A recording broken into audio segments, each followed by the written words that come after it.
曾被誉为跑车界皇后的玛莎拉蒂似乎要混不下去了，最近各种负面新闻一大堆。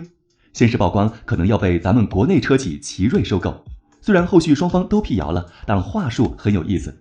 奇瑞轻飘飘表示并无相关消息，玛莎拉蒂母公司斯特兰蒂斯则委婉地说了一大堆，什么市场波动、品牌承诺啥的官话。总之大家都没有把话说绝，估计还没谈拢，说不定哪天奇瑞钱到位了，双方冷不丁就官宣了。然后又有媒体把玛莎拉蒂的销量，今年上半年全球只卖了6500台，同比大跌 57.5%。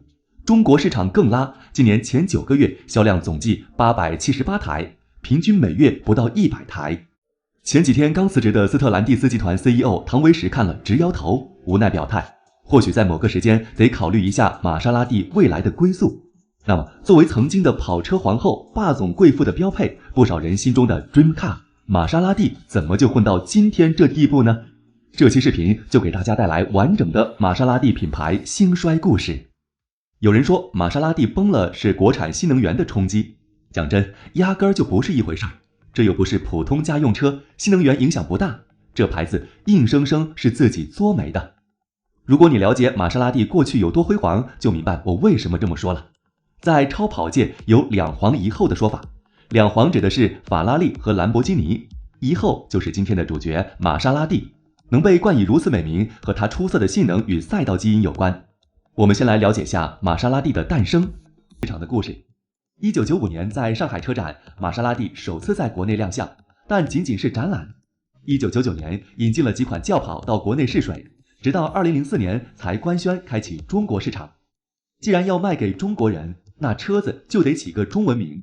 当时第5代总裁已经开售，全球都好评如潮。玛莎拉蒂决定用总裁给中国人一点意大利豪华的震撼。总裁本名叫 Quattroporte， 在意大利语境代表4门的意思，意在强调4门豪华轿跑属性。但这个名字翻译成中文，无论音译还是意义都很别扭。后来不知道是哪位大聪明，直接翻译成了毫无关联的总裁2字。有一说一，这个翻译简直绝了。来，大家跟我读玛莎拉蒂总裁，再配上官方意大利原装进口的宣传，一股子霸总形象就出来了。因此那些年富二代、公子哥、名媛啥的就爱整个玛莎拉蒂，哪怕是婚车，总裁吉伯利出现的比例也非常高。反映到销量上，从2011年开始，玛莎拉蒂在国内销量一路走高，特别是 SUV 莱万特2016年在国内开售后，销量进一步攀升，在2017年冲到14498辆，中国也成为玛莎拉蒂全球最大单一市场，占比 29.8%。 曾经的玛莎拉蒂有多火，可以用红极一时的网络现象来表述。没有喜提玛莎拉蒂的微商不算成功的微商，这甚至一度衍生出一个新业务，有店面打出广告标语，欢迎微商拍照，一次200元。然而好景不长，2018年玛莎拉蒂中国销量大幅下降，来到了 1.1 万辆，2019年更是直接跌破1万辆。为何出现这种情况？业内人士普遍认为，2018年的销量下滑，直接原因之一是中国关税的调整。2018年5月22日，相关部门宣布，自当年7月1日起，进口汽车的关税从 25% 下调至 15%。此举意味着进口汽车价格降低。玛莎拉蒂作为全进口品牌，也跟进了政策，宣布当年6月1日起，旗下车型在中国的指导价全面下调，其中莱万特入门级下降 5.57 万，总裁 GTS 下降 13.91 万。按理说降价了应该卖得更好，但实际上降了等于没降。因为2018年初，玛莎拉蒂高层认为去年销量太好了，迫不及待地官宣全系涨价 5%， 逆天操作让很多人不爽。而且关税变化让市场观望情绪严重，都以为还有降价空间，买家想等一等，经销商也想等一等。另一方面，2018年大部分超豪华品牌都在降价，以保时捷为例，恰逢卡宴换代打折，还在观望莱万特的直接换卡宴了。至于2018年后的暴跌，就纯粹是玛莎自己作死了。总结主要原因就3点：品牌价值受损，车型老旧，质量问题频发。品牌价值方面，我们重点看国内，微商摆拍喜提玛莎是很损品牌形象的，但官方非但不禁止，还默许 4S 店去操作，这也让玛莎的目标客户很烦恼。大佬们可不愿意花上百万买了个车，发个朋友圈还被怀疑是微商摆拍。然后很不巧的是，2019年河南永城还发生了舆论影响非常大的女富二代醉驾玛莎拉蒂撞人案，进一步导致口碑崩塌。车型方面也是玛莎拉蒂的老大难问题，卖来卖去，主销就总裁吉伯利、莱万特，选择性太少。关键没新车就算了，好歹也要换代改款呀。结果现款总裁吉伯利还是2013年推出的，已经卖了整整11年。哪怕莱万特2016年上市至今也有8年没换代。虽说玛莎拉蒂外观设计很漂亮，10年不换代也能接受，但那个内饰真是辣眼睛。进口100万豪车还不如5万块的帝豪。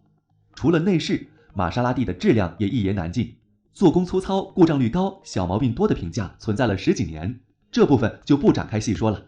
就拿召回举例吧，简单来说，入华21年，玛莎拉蒂召回信息数不胜数，且涉及全部车型，规模最大时1年召回3次。哦，对了，前年玛莎拉蒂终于上市了新车型 SUV 格雷嘉。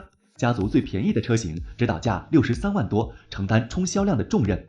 当然毫不意外的凉了，毕竟63万的价格，实在没理由不选隔壁保时捷的马看。说到保时捷，那就不得不提玛莎拉蒂的品牌定位了。曾经和纽马伦一个段位，赛道上让法拉利恨得牙痒痒，但现在怎么看也没有可比性。兰博基尼有 V10、V12，有让人痴迷的大牛；法拉利有 V8 加 FR， 有 V12，是超跑教科书。迈凯伦有 V8， 强调轻量化和赛事基因，价格相对有诚意。相反，玛莎这几年没了法拉利支持，越来越平平无奇。辛苦搞出来的 MC20 技术一般，价格却敢对标纽马伦，自信的有点过头了。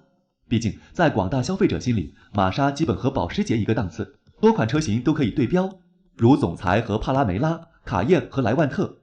但关键问题是，质量和产品更新又赶不上保时捷，销量不如人家零头。最后再聊聊玛莎拉蒂现状。众所周知，电动化是所有汽车品牌的趋势，玛莎拉蒂也不例外。早就宣传2025年大部分车型电动化，2030只卖纯电车。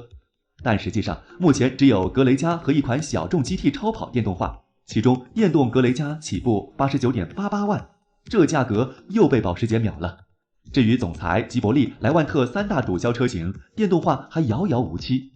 其实讲真，就算全部电动化又能怎样？无论啥品牌电车，遇到国产都得贵。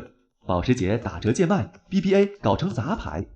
玛莎拉蒂最好的结局就是被国产品牌收购，电动化、智能化、本土化，并给出一个有诚意的价格。就像路特斯一样，被吉利收购后，用吉利的技术转型，新车型接连发布，声量销量都有了大幅提升，品牌也得到了延续。总之，强者为王，汽车电动化时代。话语权在中国品牌手里，已经卖声无数次的玛莎拉蒂被奇瑞收购，真不丢人。